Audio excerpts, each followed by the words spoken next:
नमस्कार मंडळी, वर्लीची मोनाली या यूट्यूब चॅनलमध्ये आपलं स्वागत आहे। आज मी बनवणार आहे शेंगा बटाट्याची भाजी। त्यासाठी लागणारं साहित्य, शेंगा बटाट्यासाठी इथे मी शेंगा स्वच्छ साफ करून धुवून घेतलेले आहेत। त्यामध्ये मी एक बटाटा ॲड करणार आहे, बारीक चिरलेला कांदा, बारीक चिरलेली कोथिंबीर, टोमॅटो, धने जिरे पावडर, हळद, आगरी कोळी मसाला, आलं लसूण पेस्ट, कढीपत्ता आणि जिरं, तेल आणि मीठ। आता आपण कृतीला सुरुवात करूया। आता इथे कढई चांगली गरम झालेली आहे। यामध्ये मी 1-2 पळ्या तेल टाकणार आहे।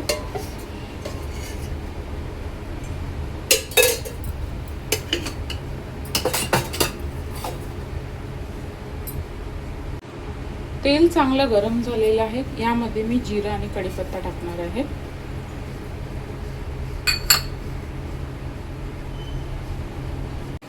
आता ह्यामध्ये टाकणार आहे बारीक चिरलेला कांदा।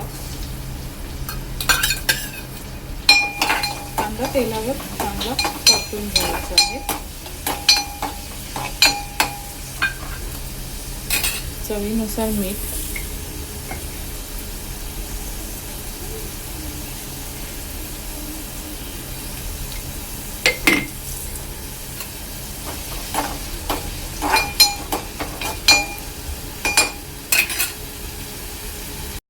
एक 3 ते 4 मिनिटांनी कांदा आपला चांगला शिजलेला आहे।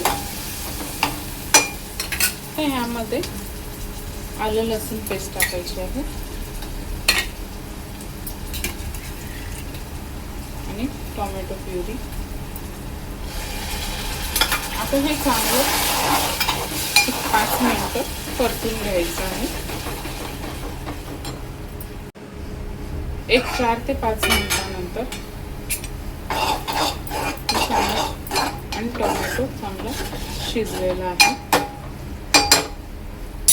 आता ह्यामध्ये मी टाकणार आहे हळद,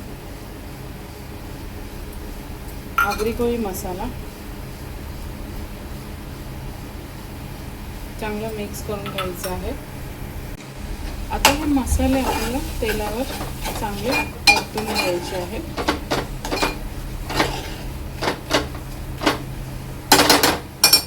थोडंसं पाणी ॲड करायचं आहे आणि 5 मिनिटं मसाला चांगला शिजून घ्यायचा आहे।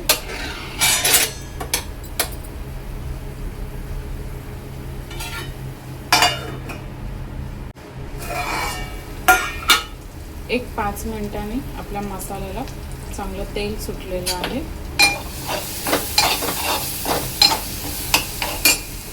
तर यामध्ये मी शेंगा बटाटा टाकायचा आहे।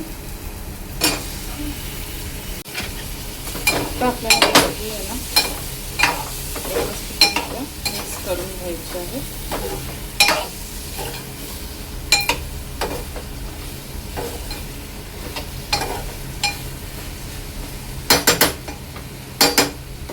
तर एक 2 ते 3 मिनिटं वाफ काढून घ्यायची आहे आणि याच्यावर आहे ना पाणी ठेवायचं आहे।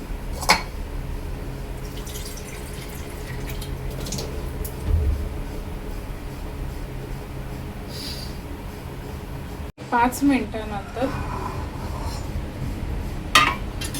भाजीमध्ये आता आपल्याला हे ताटावरचं गरम पाणी ॲड करायचं आहे।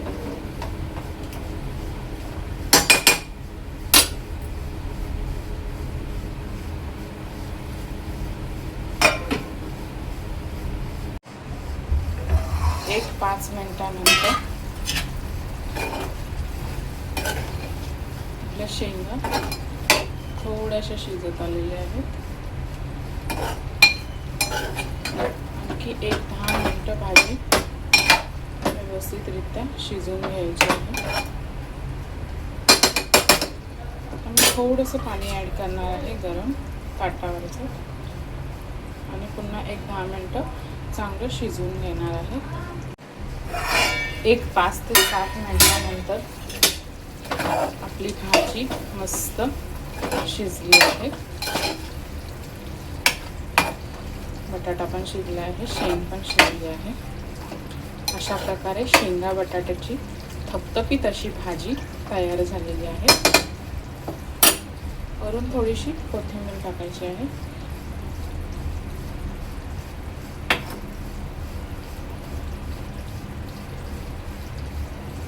अशा प्रकारे आपली शेंगा बटाट्याची झणझणीत आणि चमचमीत अशी सुकी भाजी तयार झालेली आहे. एकदा नक्की ट्राय करून पहा.